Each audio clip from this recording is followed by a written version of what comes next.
क्या बात आहे, बाप आहे. तुम्ही म्हणजे हे बोलतच कारण माझ्या कंपनीत आहे ना, त्याच्यामुळे माहिती आहे. मग देवा मला सुखी ठेव ही जी देवाकडे मागणी झाली, ही स्वार्थी मागणी झाली. आणि देवा मला तर दे पण ज्ञाना सुखी ठेव, ही कोणती मागणी झाली? परत मागणी. मग आणि या मागणीमध्ये आपल्याला संत इतका फरक आहे महाराज. आपणही मागणी मागतो, संतही मागणी मागत असतात, पण आपल्या मागणीमध्ये स्वार्थपणा आहे की नाही. आणि संतांच्या मागणीमध्ये जगाचं कल्याण आहे. समजलं ना? जगाचं कल्याण आहे. आणि विशेष म्हणजे असं आहे की जो अवतार धारण करतो तो जगाकरिता मागत असतो किंवा जगाकरिता आपले देह अर्पण करत असतो. आणि जो जन्माला येत असतो, जो जीव असतो, ज्याची बुद्धी ठेवत असते, त्याच्याकडे ज्ञान असते, अज्ञान चैतन्य येते किंवा ज्याच्याकडे तो अज्ञान असल्यामुळे त्याच्याकडे ज्ञान असल्यामुळे तो स्वतःपुरतच मागतो. पण जे ज्ञानी आहेत ते ज्ञानी मात्र स्वतःसाठी काहीच मागत नाही. सदा सर्व काळ या जगाच्या कल्याणाकरिता, जगताच्या हिताकरिता नाही सदा सर्व काळ हेच मागत असतात.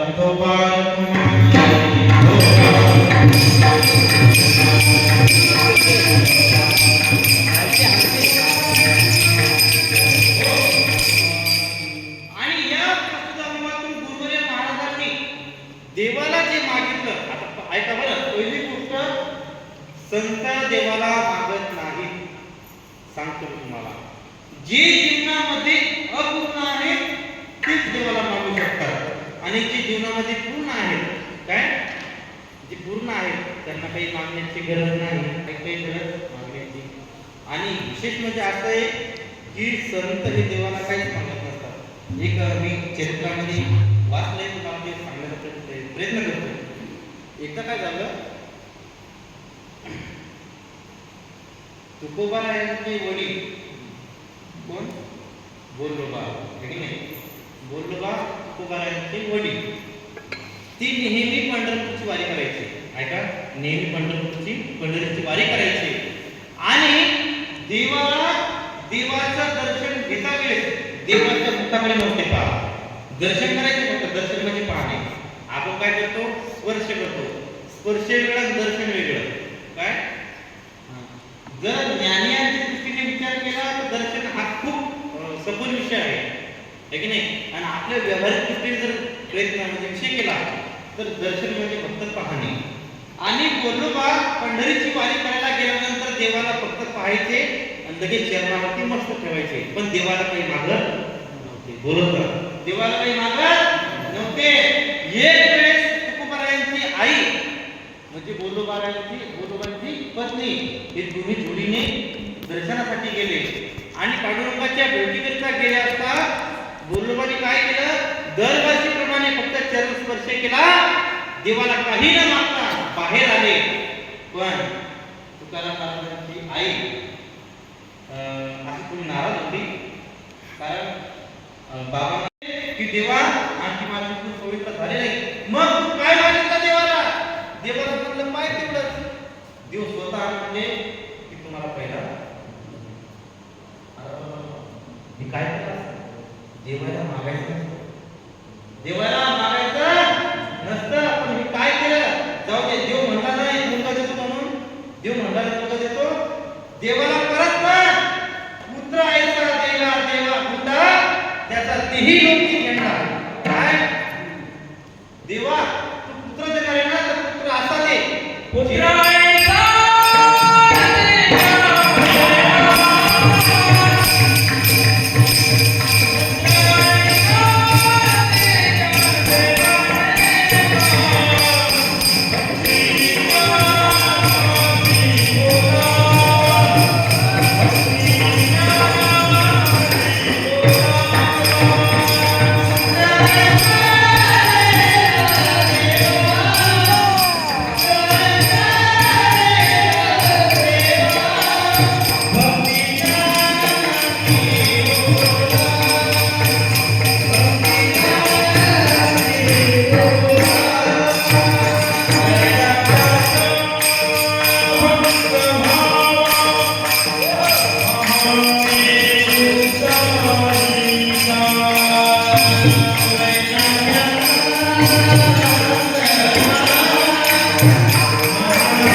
पुढे महाराज देवाकडे काही मागितलं नाही, पण देव स्वतः पुढे पुत्र देईल.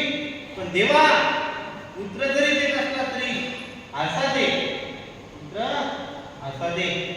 पुत्र ऐसा देगा देवा, भक्ती ज्ञानासी डोलावा, वैराग्याचा अभंग व्हावा, मामे साधिका. किंवा पुत्र ऐसा देगा पुरता, ज्याचा पोलीस स्टेशनमध्ये झेंडा असेल ते नाही. पुत्र ऐसा देगा पुरता, त्याचा तेही योग्य झेंडा म्हणजे देवा असा पुत्र दे, जेणेकरून तो तुरंत सगळ्या पाहिजे. देवा मला पुत्र असा दे की तो तुरंत सगळ्या पाहिजे, असा पुत्र दे. पुढे भाव म्हणतात, पुढे पुत्र तो जन्माला आणि दास विठोबाचा. बघा आपल्या मागणीमध्ये संतांच्या मागणीमध्ये किती फरक आहे. आपलं जर असतं दे तर आम्हाला सांभाळलं पाहिजे, सुना सांभाळलं पाहिजे आणि सुना काय पण आम्हाला घराबाहेर काढलं पाहिजे, असं एक नाही. देवाच्या मागणीमध्ये आपण देवाला मागच्या वेळेस विचारच करत नाही, पण संत देवाला मागत नाही, मागायच्या वेळेस विचार करतात. आणि मग तुकोबारायांचे वडील बोललो बा देवाला काहीच मागत नव्हते, आणि जेव्हा तुकोबारायावर मागायची वेळ आली तेव्हा तुकोबाराय म्हणतात, देवा आम्हाला काहीच मागायचं नाही आणि आम्हाला मागणे हे उचित नाही, कारण वडिलांची रीत जाणत आहे मागणे.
देव चतुर आहे.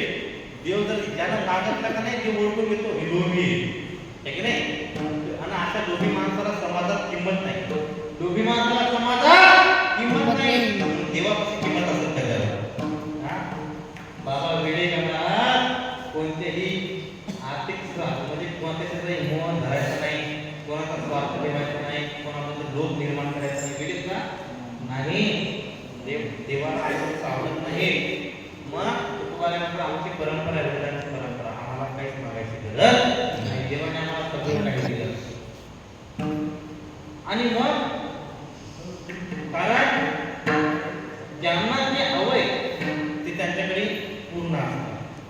आता बाबा म्हणतात आम्हाला देवाकडे काहीच मागायची गरजच नाही, कारण जीवाला ऐका, आपण देव नाही, आपण जीव आहे.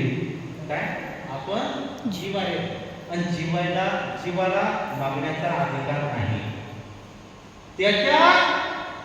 त्याच्या कर्माचा फल भोगण्याचा अधिकार आहे, पण देवाकडे काही मागण्याचा त्याला अधिकार नाही, कारण आपण जीव आहोत.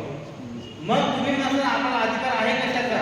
ऐका, कर्मण्येवाधिकारस्ते, गीतेमध्ये वर्णन करतात, कर्मण्येवाधिकारस्ते मा फलेषु कदाचन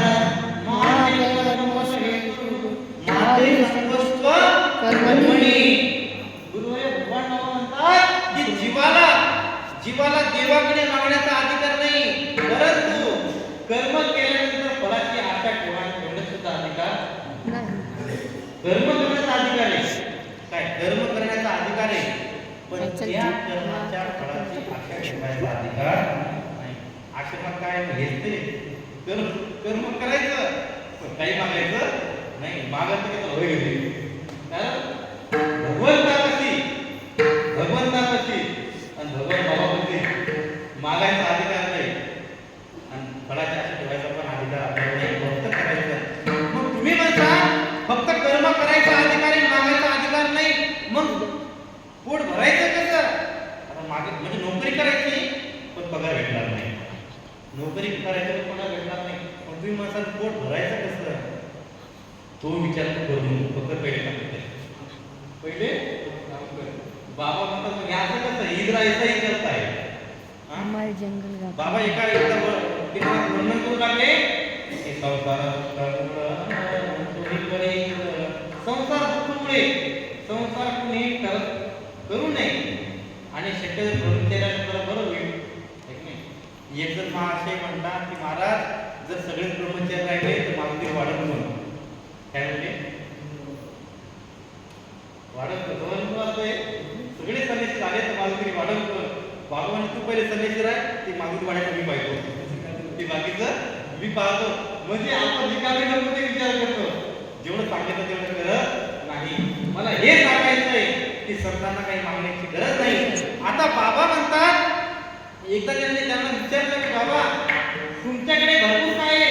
अहो लोकांनी फक्त चार खोल्यांची शाळा काढली. किती? 4 खोल्यांची शाळा निर्माण केली, तर शाळेला नाव स्वतःच दिलं. पाहिलं तुम्ही आता खूप समाजामध्ये 4 खोल्यांची शाळा केली, तयार केली आणि त्या शाळेला नाव स्वतःच दिलं. बाबा तुम्ही एवढं ऐश्वर्य वैभव निर्माण केलं, पण तुम्ही स्वतःचं नाव का दिलं नाही? त्याचं कारण असं आहे की बाबा म्हणतात अरे मी या समाजाचे म्हणजे अवतार धारण केलेला आहे की नाही? हे माझं काहीच नाही, हे सगळं आहे आणि हे दिलं विठोबानं. मग जे विठोबानं दिलं काय मला जे विठोबानं दिलं त्याला माझं म्हणण्याचा काय अधिकार आहे? समजलं ना? आणि व्यवहारामध्ये दुसऱ्याचं आपण घेतो त्याला माझं म्हणतो. अधोगती झाल्याशिवाय राहणार नाही.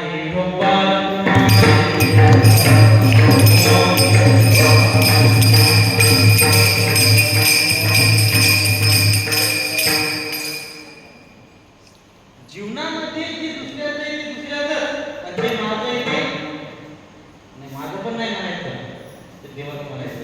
कारण जो ज्या गोष्टीची उत्पत्ती करू शकतो तो त्या गोष्टीचा नाशही करू शकतो. हे लक्षात द्या. आपण फक्त निमित्त मात्र आहे आणि निमित्ताने त्याची आशा करू नये, मोह धरू नये, लोभ धरू नये, नाही तर आपल्या सहित जावं लागेल.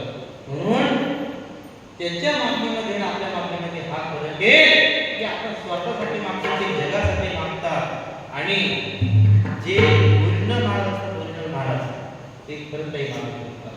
आता आपल्या समाजामध्ये तर महाराजाची व्याख्या अतिशय वाईट करून टाकली आहे की नाही? महाराज व्यवहारामध्ये महाराज या नावाची व्याख्या खूप वाईट करून टाकली. तुमच्याकडे हॉटेलवाले काय म्हणतात? काय म्हणतात? ते आता काय ते दुकानं वगैरे ते राजस्थानचे जे लोक येतात धंदा पाणी करायला आहे की नाही, त्यांना काय म्हणतात? महाराज एक प्लेट लाव. ते महाराज आहे का? ते काय महाराज आहे का? तुम्ही कोणत्या लक्षणामध्ये महाराज म्हणता? ही आपल्याला वाईट सवय लागली. अरे महाराज म्हणजे हे पहा, राजा किंवा राजा माहिती ना, राजाला किंमत जेवढी मोठी किंमत असते त्या राज्यापेक्षाही जो महान आहे त्याला म्हणायचं महाराज. अहो हे हॉटेलवाले महाराज होऊ शकत नाही. विशेष म्हणजे मला सांगतो मी अंतरंगामध्ये आपणही महाराज होऊ शकत नाही. महाराज म्हणण्याचं ठरलं ना तर फक्त भगवान महाराज, ज्ञानेश्वर महाराज, तुकाराम महाराज, छत्रपती शिवाजी महाराज हे महाराज खरे. आणि आपण काय कुत्रा नाही, आपण महाराजांचे सेवक आहोत. मग हे खरे महाराज आहेत. पण जे खरे महाराज असतात ना त्यांना कोणाकडे काही मागण्याची गरज नाही. एकदा काय झालं, एका राज्यामध्ये आता समजा आपल्या नेमक्यामध्ये जर आपल्या मुख्यमंत्री यायचे म्हणते तर अगोदर काय व्यवस्था होते? की मुख्यमंत्री येण्याच्या अगोदर महाराज ट्रॅफिक बाजूर होते का नाही? पोलीस बंदोबस्त, रस्त्यावर कोणी येणार नाही, कोणी वाहन घालणार नाही आणि कोणी येणार नाही, कारण त्यांच्या ताफ्यामध्ये अडथळा निर्माण होऊ नये. तसंच एका राज्यामध्ये एक राजा हत्तीवरती बसून त्याला स्वारी करायची होती किंवा राज्यामध्ये जायचं होतं आणि राजाने शिपायाला सांगितलं की शिपाई आता थोड्या वेळामध्ये मी हत्तीवरती बसून माझी स्वारी या रस्त्याने जाणार आहे. कदाचित या रस्त्याने कोणी असेल नसेल त्यांना सगळ्यांना बाजू करा, त्यांना बाजू करा. माझ्या मी आल्यानंतर माझ्या तारखाला काही अडचण झाली नाही पाहिजे अशा हिशोबाने काय झालं त्या रस्त्यामध्ये एक महाराज बसलेले होते. कसे बसलेले होते? पाय पसरून बसलेले होते. आणि शिपाई आले म्हणजे बाबा महाराज या ठिकाणी उठा रस्त्याच्या बाजूला व्हा. महाराज म्हणते तुला काय अडचण आहे? शिपाई म्हणते अहो थोड्या वेळात राजाची स्वारी या रस्त्याने येणार आहे की नाही. राजाने जर असं बघितलं तर उगीच अधिकारी काय होते म्हणे बर. महाराज तात्पुरता बाजूला झाला, रस्त्याच्या बाजूला झाला. पण शिपाई पुढे गेले ना, महाराज पुन्हा पाय पसरून रस्त्यावर बसले. रस्त्यावर बसले. आता मागून आता राजाची स्वारी आली रस्त्यावर बसून. राजाने दृश्य पाहिलं, महाराज पाय पसरून बसलेले आहेत. राजाने आवाज दिला, महाराज पाय पसरून का बसले असे? तेव्हा महाराजाचं उत्तर ऐका. महाराज म्हणले राजा, अरे तू या राज्याचा राजा आहे. ज्यांना कोणत्या गोष्टीची अपेक्षा असते, ज्यांना गरज आहे ते तुझ्याकडे हात पसरून उभे. काय ज्यांना तुला काहीतरी मागायचं ते तुझ्या समोर हात पसरून उभे आहेत. मला तुला काहीच मागायचं नाही म्हणून मी पाय पसरून बसलो आहे. म्हणजे महाराज यांना काहीच मागण्याची गरज नाही. आणि देवाला म्हणतात देवा मला तुझं काहीच नको. आणि तू म्हणतोस ना कारण देव. आणि तुम्हाला काय सांगितलं मी, आपल्याला मागण्याचा अधिकार नाही, कर्म करण्याचा अधिकार आहे. आणि निष्काम कर्म केल्यानंतर जीव दिल्याशिवाय राहत नाही. महाराज बाबा झाले, दादा झाले, सगळी मंडळी आपल्या आश्रमची. बाकीच्या कीर्तनाकारांना पाकिट कधी मागितलं ऐका. ज्यांनी पाकिट मागितलं पुढच्या वर्षी त्याचं कीर्तन रद्द झालं. समज तुम्हाला की बा हे महाराज दोघीचा पैशाचा विषय काढतात, त्यांचं कीर्तन कॅन्सल झालं. पण यांचं कीर्तन कधीच कॅन्सल झालं नाही, कारण कोणाला काही मागितलंच नाही. बरं ऐका, यांच्या कीर्तनामध्ये बाकीच्या कीर्तनामध्ये फरक आहे. बाकीच्या लोकांचं कीर्तन म्हणजे सकाम आहे आणि यांचं कीर्तन म्हणजे निष्काम आहे. बरं ऐका, जेव्हा निष्काम कर्म करतो तेव्हा काही मागत नसतो, पण जेव्हा निष्काम कर्म करतो ना तेव्हा देव दिल्याशिवाय राहत नसतो. काय देव दिल्याशिवाय राहत नसतो. आता समजलं उत्तर. आता कर्म करायचं पण काही मागायचं नाही, पण गेल्यानंतर भेटते नाही. गुरु कृपेने 1 रुपयाची कमी नाही, काहीच कमी नाही. ही गुरुची कृपा आहे. फक्त निष्काम कर्म करत राहायचं. कसं बाबा म्हणतात की मला काहीच मागायची गरज नाही, पण मी ज्या देवाचं भजन करतो, ऐका, मी ज्या देवाचं भजन करतो तो देव कसा आहे? पंढरीचा राजा कृपाळू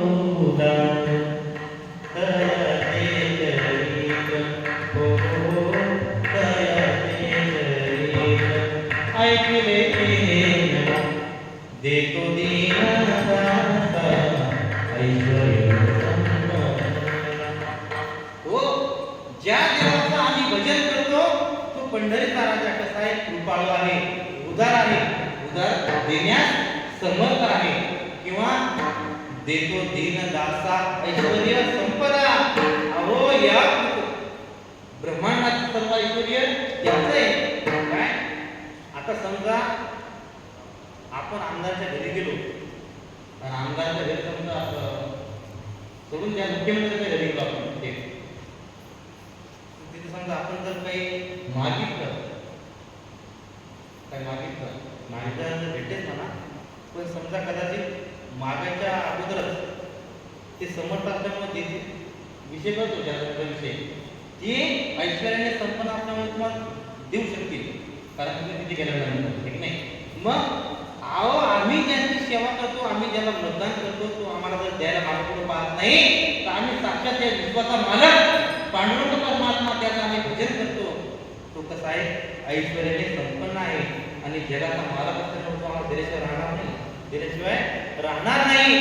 मग देव म्हणतो की महाराज तुम्ही जर निष्काम कर्म करत आहात, तुम्हाला जरी कोणत्या गोष्टीची अपेक्षा नाही, पण तुम्हाला मागावंच लागणार आहे. आणि तुम्हाला सांगतो मी आणखी गोष्ट, संत काम मागत नाही, आपण काम मागतो. कारण संतांनी मायेचा अंगीकार केलेला नाही, आहे की नाही? ज्यांनी मायेचा अंगीकारच केला नाही त्यांना काही मागण्याची गरज नाही. मग माया समजते ना? माया स्वरूप सुंदरी माया आधी अक्षरा पडल्यानंतर जी आपल्या गळ्यात करून येते तिला म्हणायचं माया. मग संतांनी त्या मायेचा अंगीकार न केल्यामुळे त्यांना मागण्याची गरज नाही आणि आपण मायेचा अंगीकार केल्यामुळे आपल्याला मागितल्याशिवाय जमत नाही, है की नाही? महाराज तुम्ही लग्नाच्या अगोदर कीर्तनाचा 1 रुपया घेत नव्हते, काय अडचण होती? आता जावं घेत नव्हते. आता यांना पाकिट घेऊन जावं लागते, नाहीतर माया घरात येऊ देत नाही. म्हणजे आपण मायेचा अंगीकार केला म्हणून आपल्याला मागावं लागतं आणि संतांनी मायेचा अंगीकार केला नाही म्हणून आता जीवाचा असं आहे संताचा असं आहे बा. जी माया आहे ही माया संताच्या स्वाधीन आहे की नाही? आणि आपण मायेच्या अधीन. आपण मायेच्या अधीन म्हणजे माया जशी म्हणत तसं आपण ऐकतो आणि संत जसं म्हणत तशी माया ऐकते, आहे की नाही? मग मायेचा अंगीकार न केल्यामुळे आपल्याला संतांना काही मागायची गरज नाही. काय झालं माहिती का? जी रावणाची संपत्ती लंका, सोन्याची लंकाची इकडे रावणाची, ही कोणाची? कोणाची? बोला बोला, कोणाची? आणि अगोदर कोणाची होती ती?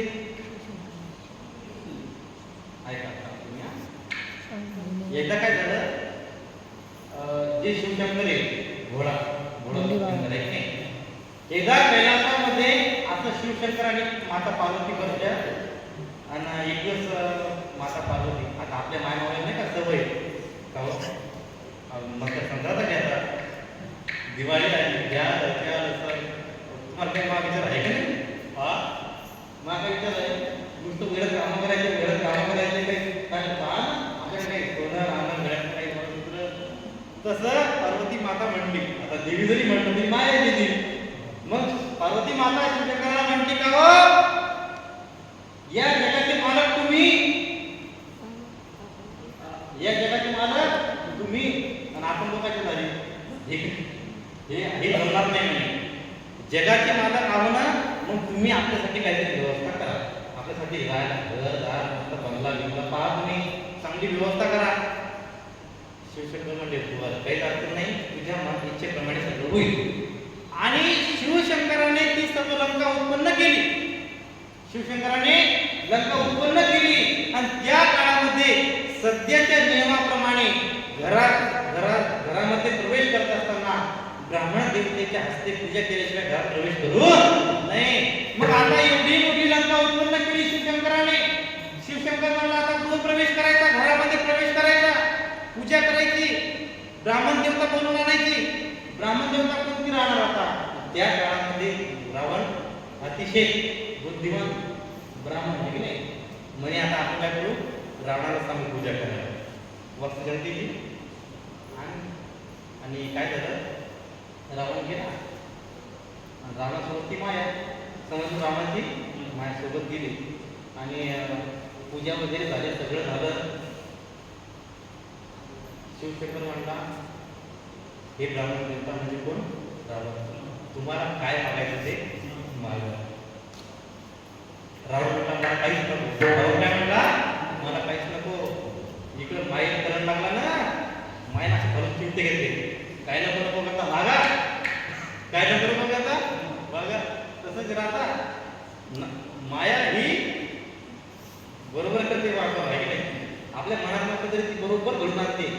रावण काय म्हणला, देवा मला काहीच नको. माया म्हणते मागा नाही तर घरात देणार नाही तुला.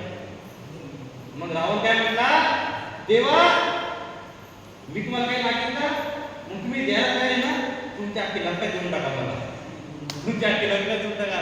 म्हणजे ज्या गृहप्रवेशासाठी याला बोलवलं त्याला आता घरच मागितलं. शेवटी म्हणजे जसं पहिलं होतं तसं झालं. मग आता ती लंका कोणाची झाली? रावणाची झाली. मग मला हे सांगायचं की रावणाने काही मागितलं होतं का? नाही मागितलं, पण माया जवळ असल्यामुळं मागण्याची झाली की नाही? मागण्याची इच्छा कधी झाली जेव्हा माया चिंता घेतला तेव्हा अगोदर भावना नव्हती. तसं ही माया, या मायेचा संतांनी अंगीकार न केल्यामुळे संत काही मागित नाही, त्यांना काही मागण्याची आवश्यकता नाही. पण देव म्हणतात तुम्हाला मागावंच लागेल. तेव्हा बाबा म्हणतात की देवा तुला जर द्यायचंच असेल, तुला द्यायचंच असेल तर मला काय दे. अभंगाचं प्रथम चरण. आता हे देवा देई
आता ही जी देवा देई मज दान पालटोले मन वंदनांचे.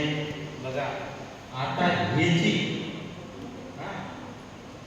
या हेची हा जो शब्द आहे हा शब्द सकारात्मक शब्द आहे, निश्चयात्मक आहे की नाही. हेची दुसरं काहीच नको.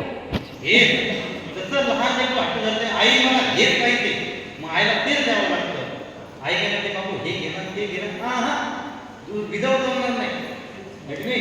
त्या व्यतिरिक्त दुसरं काही जमणार नाही. ते मी जे मागितलं ते, जे मागितलं तेच.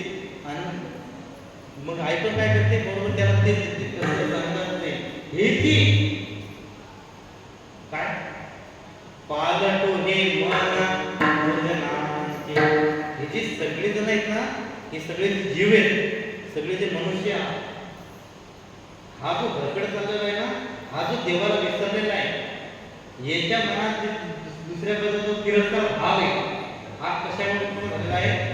याच्या मनामध्येच ती भावना असते की नाही. मग पालटो हे मन म्हणजे नाचे पाठ, आपण म्हणतो पलटी पाठ म्हणजे पलटी म्हणजे त्याच्या विरुद्ध. देवा मला दुःख नको, मग काय दे? ते पलटी मारायची नाही, काय करायचं दे. मग यांचा पूजन भाव जाऊ दे आणि तुझे भाव दे, ठीक नाही. म्हणजे चांगली भावना यांच्या अंतःकरणात निर्माण होऊ दे. आता बघा हे मन पालट हे मन पूजनांचे. प्रत्येक चित्रकार मनाचं वर्णन करत असतो, पण विषयावर फक्त एका मिनिटामध्ये स्पर्श करून जातो. पालट हे मन पूजनांचे. या सगळ्याचं मन कसं माहिती का? प्रत्यक्ष डोळे. आता बघा मला माझी दृष्टी बाहेर चालली, माझी दृष्टी बाहेर चालली, मग माझी दृष्टी बाहेर जाऊ नये म्हणून मी डोळे बंद केले. मला ऐका, माझी दृष्टी बाहेर चालली, मंदिराच्या बाहेर चालली माझी दृष्टी, मग माझी दृष्टी बाहेर जाऊ नये म्हणून डोळे बंद केले, डोळे बंद केले. पण फायदा काय झाला? फायदा काय झाला? माझी दृष्टी फक्त बाहेर जाऊन आली, पण माझं मन मात्र आहे फायदा काय झाला? अहो बाहेरची दिसून आहे म्हणून दृष्टी बंद केली, नजर डोळे बंद केले, पण हे आतलं मन मात्र फिरून आलं. फायदा काय झाला?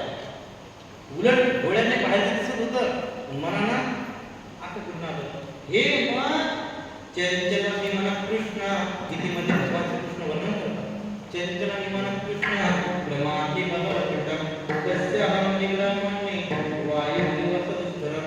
मग इथून सुटलेला वारा तुमच्या आश्रमला येऊन स्पर्श करतो, तसं हे मन वाऱ्याच्या वेगाप्रमाणे होणारं मन इथून कुठेही जाऊन येतं, कुठेही जाऊन येतं. एवढंच नाही, मला मनामध्ये काय काय चिंतन करतं याचा सुद्धा विचार आपण करू शकत नाही. म्हणून तेव्हा यांचं हे जे मन आहे, यांचं हे जे मन आहे हे पाळतू दे आणि यांच्या मनामध्ये देवा तुझ्याबद्दल चांगली भावना निर्माण होऊ दे, यांना तुझी गोडी लागू दे. ठीक नाही, पाळतो हे मन दुर्जनांचे, कोणाचं मन? दुर्जनांचं. दुर्जनांचं मन कसं होते? सज्जन होते. दुर्जन कसे होते? सज्जन होते.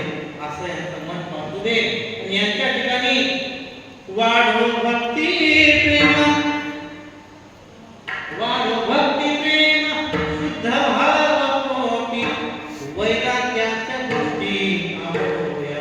वाढो भक्ती. ठीक नाही, भक्ती भक्ती भक्ती भक्ती ही गोष्ट कशी माहिती का?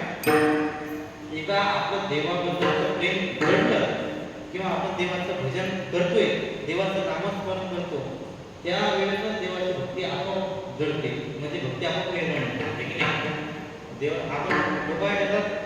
मी भक्ती करतो, मी भक्ती करतो, मी भक्ती करतो. आता मी भक्ती करतो करतो म्हणजे क्रिया आली आणि क्रियेत चुकून असते, क्रियेत दुःख असते. ठीक नाही, मी करतो ते कोणती गोष्ट असतो, मी करतो म्हणतात इतकी करत नसते. मी करतो म्हणजे करत नसते. लोक म्हणतात महाराज मला आशीर्वाद द्या, आशीर्वाद द्या. मग आशीर्वाद दिला पाहिजे का? वाढलं की आठवडा केल्यानंतर द्यायचा आशीर्वाद. गुरुजी बाबांचं वाक्य आहे, आशीर्वाद हा द्यायचा नसतो, आशीर्वाद आपल्या प्रयत्नाने, आपल्या कर्तृत्वाने, आपल्या सामर्थ्याने मिळवायचा असतो. समजलं ना? महाराज भेटले की आशीर्वाद नाही, तुम्हाला त्यांच्या आज्ञेप्रमाणे वागावं लागेल, तुम्हाला त्यांच्या इच्छेप्रमाणे वागावं लागेल, ते जसं म्हणतील त्याप्रमाणे वागावं लागेल. आशीर्वाद मागायचं कामच नाही हो, आपोआप भेटून जाईल. ठीक नाही, बापाला म्हणण्याची गरज नाही की मला आशीर्वाद द्या. जेव्हा तुम्ही बापाच्या मनासारखे वागाल तेव्हा बाप आपोआप प्रसन्न होईल आणि तुमच्या नावाला आर्थिक जमीन करून देईल. ठीक नाही, जर तुम्ही त्यांच्या मनाने नाही वागले तर भेटणार तर नाही, पण ही मी कमवली तर तुझी कमव. ठीक नाही, म्हणजे त्यांची प्रसन्नता मिळवण्यासाठी, त्यांचा आशीर्वाद मिळवण्यासाठी आपल्याला त्यांचा शब्द काढायची गरज नाही, फक्त आपण त्यांच्या मनासारखं करायचं.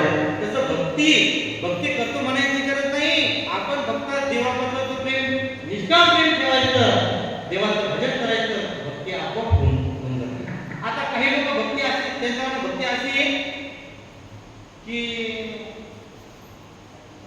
तात्पुरती. आहे की नाही? भक्तीचे सुद्धा दोन प्रकार आहेत. दोन प्रकार आहेत. कोणती? एक पराभक्ती, एक अपराभक्ती. नाही का? जास्त जमीन जात नाही. मग एक पराभक्ती, एक अपराभक्ती. आता पराभक्ती कशाला म्हणतात, अपराभक्ती कशाला म्हणतात? हे मनात एखादी गोष्ट ठेवून जी देवाचं भजन पूजन केलं जातं, ऐका. आणि एक महत्वाची गोष्ट समजून, मनामध्ये एखादी जी गोष्ट आहे, एखादी गोष्ट बाबा जी इच्छा आहे, ती इच्छा पूर्ण होईपर्यंतच देवाचं भजन करणे, याला म्हणायचं अपराभक्ती. समजलं तुम्हाला? काही अशी गेल्या भेटत ना तुम्हाला, देवा फक्त लग्न होऊ दे, ते 10 वाऱ्या करेल, म्हणजे 10 वाऱ्या करू लग्न झालं की याला म्हणायचं अपराभक्ती. याचं जे भजन आहे फक्त इच्छा पूर्ण होईपर्यंतच आहे, नंतर याच्या भजनामध्ये खंड आणि मनातील इच्छा पूर्ण होऊ नये, शेवटच्या श्वासापर्यंत जे देवाला विसरत नाही, देवाचं भजन सोडत नाही, त्याला म्हणायचं पराभक्ती. मग ज्याचं त्यांना ठरवायचं कोणती भक्ती, आपल्या अंतःकरणात कोणती भक्ती ठेवायची, हे प्रत्येकाने आपला विचार करायचा आहे. भक्तीचे दोन प्रकार आहेत. म्हणून अशी भक्ती, पराभक्ती बरा, अशी भक्ती त्यांच्या अंतःकरणामध्ये उत्पन्न होऊ दे. वाढो भक्ती, वाढो भक्ती प्रेम,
वाणू भक्ती प्रेम शुद्ध भाव कोटी. बघा अंतःकरणामध्ये त्यांच्या मुद्द्यांचा मन पाळतो दे, त्यांच्या अंतःकरणामध्ये भक्ती निर्माण होऊ दे, प्रेम उत्पन्न होऊ दे, शुद्ध भाव यांच्या पोटी उत्पन्न होऊ दे. आता ऐका, या गोष्टी निर्मळ स्वच्छ निष्काम असेल तर, ऐका, भक्ती ही निर्मळ असेल तरच प्रेम हे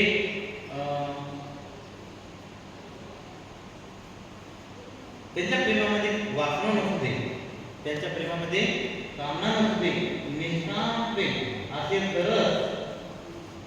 आणि तुम्हाला सांगतो मी, असं भक्तीनं असं प्रेम जर असेल ना, तर देवा तुझंही ज्ञानही घेतोय असं, तुझं ज्ञान मला नको असं असं जर तुझं ज्ञान नको. भक्ती प्रेमा विना ज्ञान नको देवा, अभिमान नित्य नवा अभिमान नित्य नवा तया मानी. प्रेम सुख दे, प्रेम सुख दे, प्रेम सुख दे, प्रेम सुख दे. वाक्याच्या संताचे गुरुरे भगवान बाबा म्हणतात, नको मज काही मोक्ष तुमचा देवा, दुर्लभ देवा म्हणजे पासी मज भक्ती प्रेमा देई नाम सुद्धा. दुर्लभ असणारा मोक्ष तुम्हाला तुमच्याकडे ठेवा, हे ज्ञान तुमच्याकडे ठेवा, मज भक्ती प्रेमा देई नाम सुद्धा. या विना आणि नको देवा, असं दुर्लभ असणारा मला भक्ती आणि प्रेम मला सुद्धा दे, याच्या अंतःकरणामध्ये तेच वाढू दे. शुद्ध भाव कोटी वैराग्याच्या गोष्टी आवडो या. वैराग्याच्या गोष्टी महाराज तुम्ही आपले, मी तुमचा एक म्हणून सांगतो बरं, आहे की नाही? तुम्ही म्हणता बरोबर काय चाललं, माझ्या बुद्धी म्हणजे माझ्या मतीप्रमाणे बुद्धीप्रमाणे मला जे सांगण्याचा प्रयत्न करतोय. समाजामध्ये जेव्हा आपण बघतो ना, लोक आपला विचार नाही करत, लोक त्यांच्या दृष्टीने आपल्याकडे पाहतात, आहे की नाही? आपण आपल्या दृष्टीने पाहतो. हो बाबा, तुमच्या बाबत काही सप्तगिप्त आहे का नाही, तुम्ही पितांना काय जात असता का नाही, हे आपली दृष्टी. पण आपण त्याच्यामध्ये गेलो का महाराज यंदा दिवस झालं की समज तुम्हाला, यंदा कधी बुद्धी कधी फवगालता, काय बुद्धी कधी फवगालता म्हणजे त्यांच्या गोष्टी पहा. म्हणजे ज्यांच्या अंतःकरणामध्ये, ज्यांच्या मनामध्ये जे विचार असतात ना, जे संस्कार असतात, ते त्याचप्रमाणे बोलत असतात, आहे की नाही? ते त्याप्रमाणे बोलत असतात. बाबा म्हणतात, आता आपल्या अंतःकरणामध्ये फक्त आपलं घरदार एवढंच आपल्याला दिसतंय, की नाही? आपल्या घरातले दोन लेकरं सोडून आपण दुसऱ्याला आपलं लेकरं समजत नाही. ही आपल्या अंतःकरणाचे संस्कार किंवा आपली भावना आहे. पण बाबाची भावना ही व्यापक झाल्यामुळे, व्यापक म्हणजे माहिती का, जशी ज्ञानेश्वर महाराजांची भावना झाली तशी आपली भावना ही मोजकी भावना आहे, की हे चार बुद्धीचं घर मागणं आहे, ही आपली भावना. आणि ज्ञानेश्वर महाराजांची व्यापक भावना म्हणजे हे विश्वचे माझे घर, हे विश्वचे माझे घर, ऐसी मती दयाची स्थिर, किंबहुना चराचर आपण म्हणजे याला म्हणतात व्यापक भावना. म्हणजे हे चार भिंत माझं नाही, पूर्ण विश्वच माझं घर आहे. आणि मग वसुधैव कुटुंबकम, वसुधैव कुटुंबकम हे पृथ्वीचं नाव आहे, पृथ्वीचं नाव आहे वसुधा, आहे की नाही? मग वसुधैव म्हणजे या पृथ्वी तलावर जेवढे जीव आहेत हे सगळं माझं कुटुंब आहे, ही व्यापक भावना आहे. मग अशी भावना यांच्या अंतःकरणामध्ये निर्माण होऊ दे. मग आपण म्हणतो हे दोन लेकरं माझे, तर बाबा काय म्हणतात? बाबा काय म्हणतात? हे सगळे माझे लेकरं महाराज, हे सगळे बाबाचे लेकरं, बाबाचे बाबा जवळ आहेत. याचे दोन तीन नमुने असे येतात की आई बाबाला त्रास आहे, सुट्टी असते तरी आपण जर म्हणलं घरी जाय, घरी जात नाही. मग त्याची दिवाळी आम्हाला करावी लागते, त्याची दिवाळी आपल्याला करावी लागते. असे म्हणजे त्यांना बाबाचं जे प्रेम आहे ते लागते, म्हणून सांगतात ते. का लागतं? कारण बाबाची भावना व्यापक आहे. एवढंच नाही की ते म्हणतात आम्ही ब्रह्मरूप विष्णू, हे ज्ञानेश्वर महाराज काय म्हणतात, हे विश्वाची माझे घर. आणि भगवान बाबा म्हणतात की आम्ही ब्रह्मरूप, विश्व आमचे घर. करीतो गजर हरिनामाचा, पृथ्वी शय्या आम्हा, पृथ्वी शय्या आम्हा, आकाश पांघर, पंखा घालीवार निरंतर. आम्ही ब्रह्मरूप आहे, आम्ही ब्रह्मरूप आहे. हे विश्व माझं घर आहे, ही जमीन आमचं अंथरूण आहे, आकाश आमचं पांघरून आहे, आणि पंखा खाली वारत निरंतर. आमचा पंखामध्ये वारत झोपती पंखा वगैरे भाव असतो आहे की नाही. पंखा खाली वाराने ही व्यापक भावना आहे, आणि अशी व्यापक भावना फक्त संतांची असते. आणि संत काय सांगत होतो तुम्ही की हे जगाकरता म्हणतात की काय म्हणतात, वाढो भक्ती प्रेम शुद्ध भाव कोटी, आणि वैराग्याच्या गोष्टी आवडो या. यांच्या जवळ बसलं की सदा सर्वदा वैराग्याच्या गोष्टी. बाबा तुम्ही आश्रमात आले सगळेजण की बाबा मध्ये गोष्टी सांगतात, तुमच्या कोणी घरातल्या गोष्टी काढतात का? तुमच्या सोयरिकीच्या लग्नाच्या साजरीच्या गोष्टी काढतात का? नाही. तू आला कसं काय, तुझी भावना इच्छा निर्माण झाली कसं काय आश्रमात, असं तसं म्हणजे ह्या गोष्टी काढतात ठीक नाही. मग वैराग्याच्या गोष्टी म्हणजे सगळ्यांना रिकामडोळ्या गोष्टी आवडतो, यांना वैराग्याच्या गोष्टी आवडते. देवा माझं हे मागणे की यांना वैराग्य निर्माण झालं पाहिजे, यांना वैराग्य निर्माण झालं पाहिजे. आता बघा वैराग्य, तुम्ही नेहमी शब्द ऐकून वैराग्य कवयता, आता शब्द पण ऐकू नक्की, वैराग्य कवयता ऐका. वैराग्य आणि वैताग या शब्दांचा फरक डिफरन्स असा आहे की जो स्वतःच्या परमात्म्याकरिता स्वतःच्या घरादाराचा त्याग करतो. ऐका, परमात्म्याच्या प्राप्तीकरिता स्वतःच्या घरादाराचा त्याग करतो त्याला म्हणायचं वैराग्य, आणि जो कंटाळून घरादाराचा त्याग करतो त्याला म्हणायचं वैताग आहे की नाही. जो घरून बायकोला लेकराला कंटाळून घरादाराचा त्याग करतो त्याला म्हणायचं वैताग, आणि जो देव भेटावा म्हणून घरादाराचा त्याग करतो त्याला म्हणायचं वैराग्य. आणि हे वैराग्याची मूर्तिमंत उदाहरण जर काढलं आपण तर भगवान बाबा आहे की नाही. कारण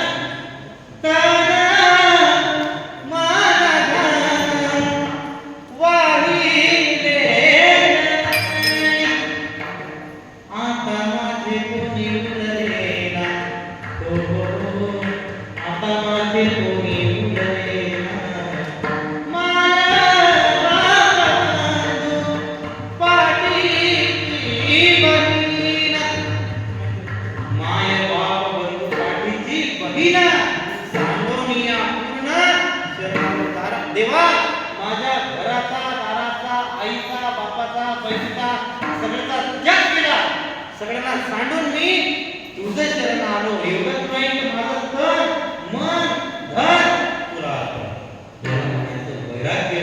आणि आपण तर दुसऱ्याचं सगळं गोळा करायला बसलो आहे की नाही. आपलं वैराग्य सिद्ध होऊ शकत नाही, आपलं वैराग्यवान होऊ शकत नाही. काही गोष्टी लिमिटमध्ये असतात. वैराग्य म्हणजे फक्त भगवान बाबा, त्यानंतर वैराग्य म्हणजे सुंदर आपल्याला होणं खूप कठीण आहे. म्हणून देवा जशी माझी वैराग्य अवस्था आहे ही जशी मला प्राप्त झाली तशी यांना प्राप्त होऊ दे. हे तुझ्याकडे मागणे देवा, तुझ्याकडे मागणे की वैराग्याच्या गोष्टी आवडू या, यांना वैराग्य प्राप्त हो. महाराज तुम्हाला सांगतो की वैराग्य कशाला म्हणतात.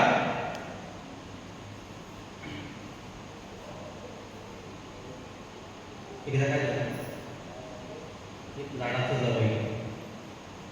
जवळ सासरवाडीला गेला, आणि सासरवाडीला गेल्यानंतर सासूच्या दृष्टीने तो कोण आपले दिवस असतो. सासूच्या दृष्टीने तो जवळ दिवस असतो. मला काय होत नाही, मला खरे होते. मग सासूच्या दृष्टीने जवळ हा देव असतो. मग सासूने जवळला देव समजून लगेच तयारी सुरू केली. त्याची होता कसं सोडून देऊ कशी तयारी केली, पाहुणचार त्या आपले. मग पाहुणचाराला तयारी केली. मग काय चटणी भाकर का, चटणी भाकर का नाही.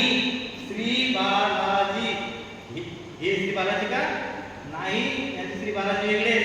श्री म्हणजे श्रीखंड, बा म्हणजे बालुशाही, ला म्हणजे लाडू, जी म्हणजे जिलेबी. श्री बालाजीचा पेट लगेच तयार चालू झाला, आणि त्यामध्ये बासुंदी सासूबाईने बासुंदी तयार करायला ठेवली. जावई खोलीमध्ये बसले होते आणि सासूबाई बासुंदी करत असताना बनवत असताना हिवाळ्याचे दिवस होते. सासूबाईला सर्दी झालेली होती. आता समजून घ्या, मी जास्त बोल झालं नाही. बासुंदी तयार करता करता सासूबाईला आली सर्दी.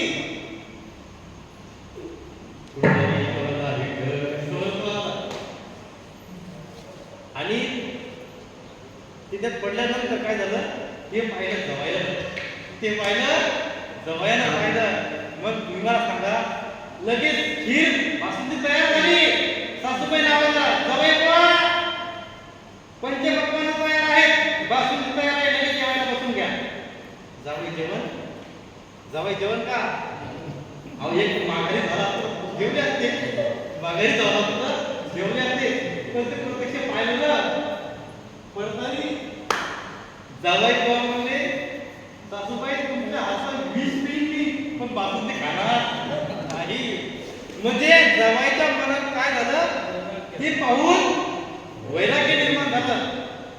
आता इच्छाने खायची, इच्छाने का ऐका, जसं जवायानं ते पाहिल्यानंतर त्याच्या मनात खायची इच्छा झाली नाही, तसं संतांना ज्याने ज्याने हे बाहेरंग हा दुःखरूप आहे अशी भावना ठेवून यामध्ये हे भोग घेण्याची ज्याची इच्छा झाली नाही त्याला म्हणायचं वैराग्य आहे की नाही. मग हे लोकांपासून तो थेट ब्रह्मलोकापर्यंत, या मृत्यू लोकापासून तो स्वर्गापर्यंत जी काही भोग असतील त्या सर्व भोगाच्या त्यागाच्या इच्छेला वैराग्य असते. म्हणजे त्याला कोणतीच भोग घेण्याची इच्छा राहत नाही. आम्ही सुद्धा दुधाचं म्हणजे दूध पीत नाही, म्हणजे वास जरी घेतला तर दूध जमत नाही, म्हणजे दुधाबद्दल वैराग्य निर्माण झालं. पण दुधाबद्दल तो बरं बाकी काय करतात घर वैराग्य. मग देवा असं वैराग्य परमात्म्यासाठी, असं वैराग्य यांच्या मनामध्ये निर्माण होऊ दे हे मागणं संताचं. देवा आमच्या घराला वैताग नसू दे हे मागणं आपलं. समजलं संताच्या मागणीचा आपल्या मागणी किती फरक आहे की नाही. नंतर काय म्हणतात बाबा की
देवा प्रत्येकाच्या मनामध्ये कामना उत्पन्न होते, संकल्प उत्पन्न होतात. पण तीन गुणांपैकी जो सत्वगुण, रजगुण, तमोगुण आहे की नाही, त्यापैकी त्या गुणांपैकी रजगुण आणि तमोगुण संकल्प यांचे उत्पन्न होऊ देऊ नको. जर कदाचित उत्पन्न झाले तर सत्वगुण, सात्विक जे संकल्प आहेत, सात्विक संकल्प ते निर्माण होते. सात्विक संकल्प काही लोक संकल्प करतात यावर्षी वारी करेन. कुडलची वारी, कुडलची वारी पण नाही, नाही संकल्प मनात इच्छा झाली पंढरपूरला जायचं, तालुक्याच्या खेळात जायचं आहे की नाही. मग संकल्प झाला, मग वाईट कोणते चांगले कोणते संकल्प. आता समजा यात्रेच्या वेळेस इथे येत असतं ना लोकनाट्य मंडळ, गावरान भाषेत तमाशा येत असेल ना. मग ज्या काही लोकांच्या मनात काय तिथं जायची भावना होती, काही लोकांची इथे यायची भावना होती. जे तिथं जाणार ते तमोगुण येत आणि ते येणारे हे सत्व होऊन येत सात्विक. मग देवा शुभ काम तिथे सर्वदा नावळ ह्या निंदा कोणाची, त्यांना कोणाची ही निंदा आवडू देऊ नको. कोणाबद्दल तिरस्काराची भावना आहे ही भावना त्यांच्या ठिकाणी नसू दे. एवढंच नाही तर यांना दाराशी पुत्र आलं तर या कुत्र्याला मारण्याची भावना यांची नसू दे. किंतु प्राण्या खाली भरला विश्वंभर अवघे चराचर तुझे असे अशी भावना त्यांची होऊ दे. प्राणी यांची सेवा हीच हरिभक्ती होय शांती संदर्भाच्या अशी भावना होऊ दे. आणि महाराज अशी भावना ही संतांची होती. कारण गंधर्वरूपाने नाथाशी भेटला स्वान दिसला नामदेवा. गर्द म्हणजे काय? गर्द म्हणजे गाढव. या बात आहे. गर्द म्हणजे गाढव. गाढवाच्या रूपानं नाथाशी भेटला आहे की नाही. माहित असेल ना झालं प्रसंग आहे की नाही. जेव्हा काठी आपलं काठीवर गंगाजल आणलं आहे की नाही आणि ते नाथ महाराजांनी कोणाला पाहतो गाढवाला, म्हणजे गाढवाच्या ठिकाणी देव आला नाथांनी. आणि स्वान ठिकाणी देवाला पाहणारे संत नामदेव महाराज यांच्याकडे ही भावना असल्यामुळं देवा अशी भावना यांची होऊ दे. नाव या निंदा कोणाची, त्यांच्या मनामध्ये कोणाला निंदा राहू देऊ नको. एवढंच नाही, या आता सध्याच्या घडीला लोकांची एक भावना झालेली, हा माझा शत्रू, हा माझा मित्र, असं तसं. देव असं नाही, सगळ्यांच्या बद्दल मित्रत्वाची भावना यांच्या मनात असू दे.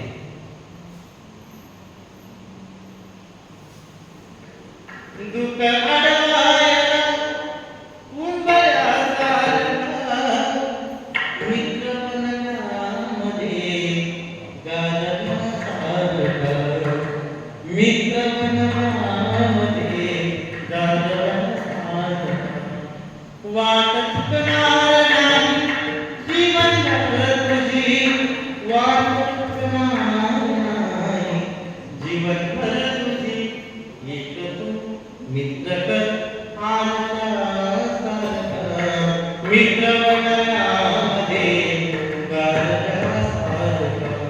मित्र बनण्यामध्ये गाजला सारखा. मित्र बनण्यामध्ये गाजला सारखा. म्हणजे किती केलं तर तो आपल्याला गारव्यासारखा आहे. म्हणजे आपल्या संकटात सहभागी होणारा मित्र असतो. मग मला सांगा मित्रत्वाची भावना का बदलायची, शत्रुत्वाची भावना का ठेवायची? अजिबात ठेवायची नाही. बाबा सुद्धा वर्णन करतात एका अभंगामध्ये की जीव घेतो जीव देतो सखा विठ्ठल सोबतो तयासीच मित्र करा निर्माणिका हो आसरा. बाकी जग फसले सारे संगी नंद ठक विधिरे दास म्हणे भगवान फसले विठ्ठला वाचना. देवा बाबा म्हणतात हे पुरुषा, या जगामध्ये स्वतःच जर तुला मित्र करायचं ठरलं तर कोणाला कर, त्याला कर. कारण निर्माणीचा तो बाकी सगळे टायमाला होऊन जातील, पण तो तुला तुझ्या संकटामध्ये कधीच तुला त्रास होऊ देणार. आणि बाकी जग फसवे सारे सगळं जग फसवत पण तो फसवणार नाही. दास म्हणे भगवान फसवे विठ्ठला वाचना. म्हणजे विठ्ठला वाचून बाकी सगळं जग फसवत पण विठ्ठल कधी फसवणार नाही.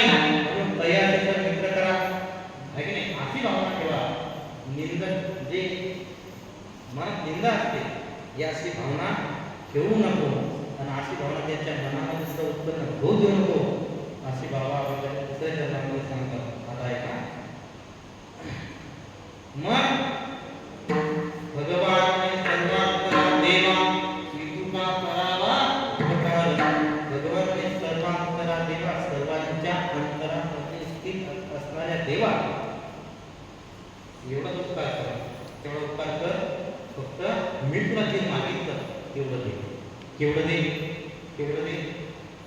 5 रुपये म्हणा माझं काय असो, 5 रुपये हे म्हणा गुरुजनांचे.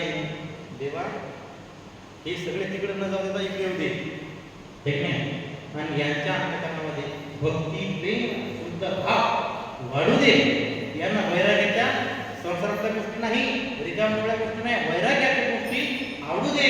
यांच्या मनामध्ये शुभ संकल्प निर्माण होऊ दे, वसू दे. आणि नावडल्या निंदा त्याच्या मनामध्ये कोणाबद्दल निंदाही नसू दे. एवढेच, एवढा तुम्हाला उपकार कर देवा, देशील तर एवढंच दे. आणि प्रत्येकाने बाबा आपल्याकडे मागतात ना, मग आपण त्याचं हे जाणलं पाहिजे, ठीक नाही? जर समजा आपण आता आपल्यासाठी 10 रुपये कष्टाने कमवत असत, पण ते 10 कष्टाचे 10 रुपये टिकून ठेवणं आपण कर्तव्य केलं, ठीक नाही? नाही तर 10 रुपये कष्टाने कमवून आपण गमवायची, ही कोणती नियत आहे? ही कोणती पद्धत आहे? नाही, आपण सुद्धा विचार आणि या बाबांच्या सगळ्या मागण्या अनुसरून आपला तो एक देव करुणी घ्यावा. मी पहिले काय सांगितलं तुम्हाला? प्रत्येक जीव काहीच मागत नाही, पण सुख मागितल्याशिवाय राहत नाही. पण तुम्ही जे सुख मागताना ते सुख तुम्हाला भेटल, मिळेल, पण तुम्हाला एक करावं लागेल. काय करावं लागेल? आपला तो एक देव तुम्ही घ्यावा. तुम्ही मला सांगा, आपण सुखी का नाही? आपण सुखी का नाही? देव आपला का होत नाही? देव आपल्याला प्रेम का देत नाही?